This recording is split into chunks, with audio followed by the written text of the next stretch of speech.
गुरु संतश्रेष्ठ श्री निवृत्तीनाथ महाराज पायी पालखी सोहळ्यामध्ये अनेक वारकऱ्यांना अनुभूती तसेच प्रचिती देणारे अनुभव आलेले आहेत। गेल्या 6 वर्षापासून ह्या सुनीताताई निकम आहेत। गेल्या 6 वर्षापासून ह्या रांगोळीची सेवा बजावत आहेत। विश्वगुरूंच्या पालखी सोहळ्यामध्ये जेव्हा पालखी पाठीमागे असते त्या पुढे जाऊन रांगोळी काढतात आणि विश्वगुरूंचा जो काही थाट आहे तो थाटाला जी लागणारी जी रांगोळी ती रांगोळी त्या सजवतात। ताई, आपली वारी कशी सुरू झाली, काय अनुभव आहेत आपल्या वारीचे? मला 6 वर्षापासून मी ह्या वारीमध्ये सामील झालेली आहे। सुरुवातीला मला माझ्या मैत्रिणी भगूरच्या त्यांनी उत्स्फूर्त अशी साथ दिली की तू एकदा तरी वारीला चल, तू पूर्ण 4 धाम यात्रा करून आली, पण त्यापेक्षाही पांडुरंगाची वारी काय असते ते तुला बघायला मिळेल, तर तू चल म्हणून।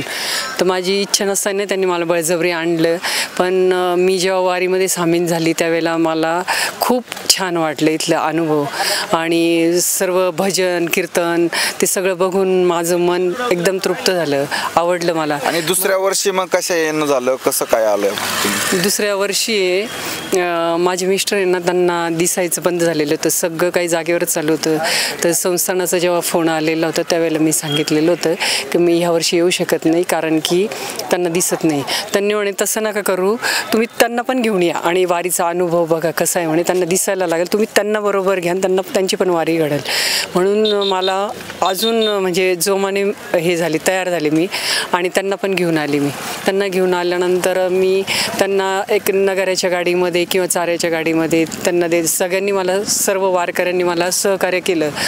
रोज सकाळी उठून त्यांचं सर्व आवरून त्यांच्या डोळ्यात औषध टाकण्यापासून औषध गोळ्या देण्यापासून पटकन रांगोळीच्या पुढे परत जाऊन रथाच्या पुढे जाऊन रांगोळी काढणं हे सर्व दिवसभराचा माझा नित्यक्रम असायचा। आणि अशी ही खूप धावपळ माझी 15 दिवस चाललेली होती। जेव्हा नगर यायला लागलं त्यावेळेला काही वारकऱ्यांनी मला बोलवून घेतलं की बाई तुझ्या मिस्टरांना दिसायला लागलं, पाट्या वाजता यायला लागल्या। मी म्हटलं नाही, असं शक्य नाही आहे, तुम्ही बोलताय तुमच्या मागे ते बोलत असतील म्हटलं। तर म्हणे नाही ना, बघ तू।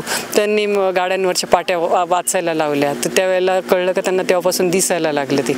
तर जेव्हा नगर आलं त्यावेळेला पुसट दिसायला लागलं, पण पूर्ण पंढरपूर येईपर्यंत स्पष्ट दिसायला लागलं। तर आजपर्यंत कोणताही प्रॉब्लेम नाही, काहीच नाही, एकदम व्यवस्थित वारी झाली। आणि खूप मोठा अनुभव आणि चमत्कार असा होता की डॉक्टरांनी सांगितलेलं होतं की हे ऑपरेशन होणं शक्य नाही आहे, होणार नाही, तर त्यामुळं सोडून दिलेली होती सगळी आशा मी। पण पांडुरंगाने त्यांचं पूर्ण दिसण्याचं जे आहे ते पूर्ववत परत हे केलं, आता सध्या ते गाडीवर जातात ते।